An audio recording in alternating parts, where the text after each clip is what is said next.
I finally paid with my Muse Ring. After months of charging issues, replacements, and waiting for a new firmware, it finally works. So here's the full update. If you're new here, I backed the Muse Ring One on Indiegogo back in September 2023 as Super Backer number 201. I got a titanium, full black, size 9. Mainly for contactless payments, not really for health tracking. So I got my first unit at the beginning of July, and then the case stopped working around the end of August. So they sent me a new case, which didn't work at all. And then, after a few emails, they sent me an entirely new ring and case. The new pair was set up on September the 19th, and as of today, October the 5th, there are still 3 days left to complete the calibration period. Now, when I first set up this second ring, it could track sleep, but no data were populating the vitals and the sleep pages on the app. The Muse support team told me that a new app and firmware update were coming to fix these issues. The new update dropped on October the 4th, and it actually fixed these issues. So now the sleep data are fixed, and everything is showing as expected. The other parameters such as heart rate, sleep stages and stress all finally sync the way they should.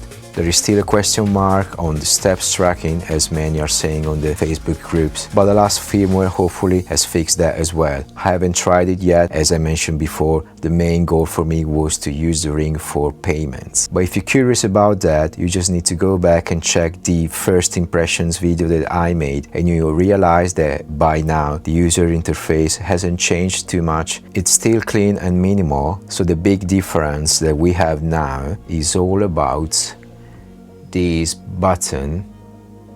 So this is new. Tap the NFC icon and the app guides you through adding a card. You go through a short verification flow, and after that the ring gets linked to your card for contactless payments. There is also a little status screen showing when the ring is active for payments, plus a transaction history log.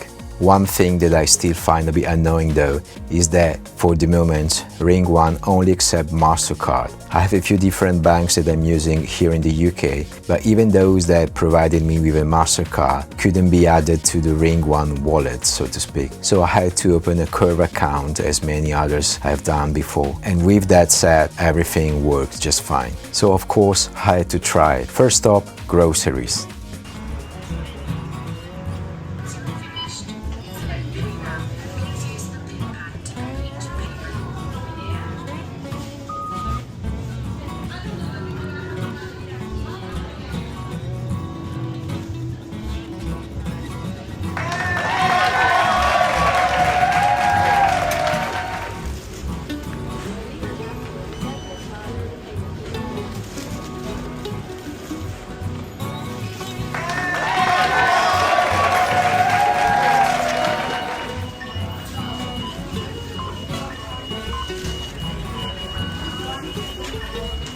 Next, please.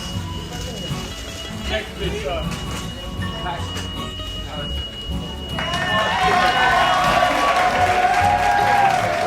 Well, I got instant connection. The terminal picked it up at the first try. Then, public transport.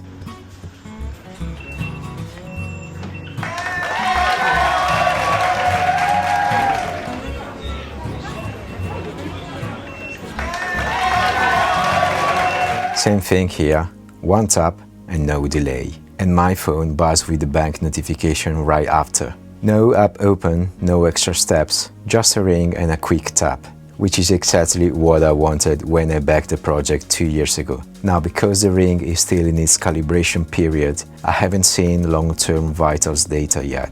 That will complete around the 8th of October. But so far, everything's working, charging, syncing and payments. I'll keep monitoring battery life and any NFC hiccups in the next few weeks. If you've been following this project, that alone is a big relief. The first case failed, the second didn't charge, and now finally hardware and firmware seem stable. From a musician point of view, that is brilliant. I already wear rings for style, now one of them actually does something useful. I can pay for coffee on my way to lessons, grab a quick lunch in between rehearsal, or tapping on the tube without taking my phone out. When I'm performing live, I still prefer to take out my rings, but for everyday use and for teaching, this has become a small but genuinely helpful piece of tech. So after 3 months, 2 cases, a full replacement and a firmware update, finally now the Muse Ring One looks like a working product. The NFC works, the vital sync. There are still things to test, like the step count and how stable the ring in the case will stay over time. But for now, it's finally usable. If you were an early backer like me, keep your firmware updated. This latest one changes everything. Next week, when the calibration finishes, I will post a short update with full vitals data and battery stats. If you want to see the full NFC setup tutorial, just comment NFC below and I'll make a step-by-step walkthrough. And if you missed my original unboxing, you can find it right here.